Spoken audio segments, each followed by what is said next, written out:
Diesel రేట్లు పెరిగి మాకు చాలా ఇబ్బందులు ఉన్నాయి. పిల్లలు చదివించేటట్లేము. మేము చేసేది లేబర్ పని.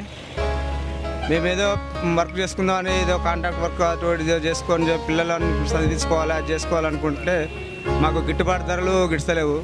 आज हमारा देश ऐसा है जिसमें तालीम के लिए बहुत से मुश्किलात हो रहे हैं. వెళ్తాడం లేదు, ఇంట్లో ప్రాబ్లం మంచిగా లేదని.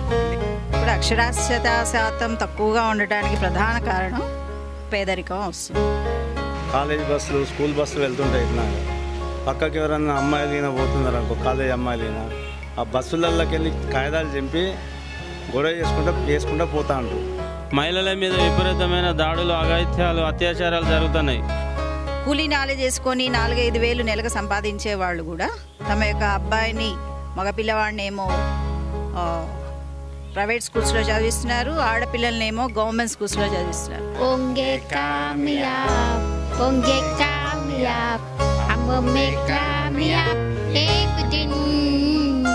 మా సంస్థలో మేము సుమారు 200 మంది విద్యార్థులకి ఇక్కడ మేము కోచింగ్ ఇవ్వడం, ట్రైనింగ్ ఇవ్వడం జరుగుతుంది. యాక్చువల్గా మా దగ్గర మేము మెంటలీ రిటార్డెడ్ చిల్డ్రన్ మరియు మా డెఫ్ అండ్ డమ్ చిల్డ్రన్కి మేము ఇక్కడ ట్రైనింగ్ ఇస్తున్నాము. ఇట్లాంటి టాలెంట్స్ ఉన్న పిల్లలకి వాళ్ళ టాలెంట్స్ మనము అందరికీ గుర్తించేలాగా చేసి వాళ్ళని ఎంకరేజ్మెంట్ ఇవ్వడానికి కంపల్సరీ ఒక ప్లాట్ఫామ్ అనేది అవసరం ఉంటుంది.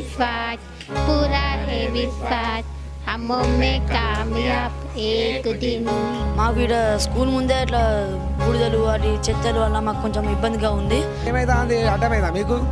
ఊరి కదా, సొంతమా, భూషం కదా, జగ మీద చెప్తాను. నాకు వాతావరణం పోగా వేడెక్కి పోగలిగేదాన్ని ట్రాఫిక్ చాలా ప్రాబ్లం అవుతుంది. One of the main problems which is faced by today's Republic India is the case of increasing youth suicides. And the main reasons could be inability to handle academic stress.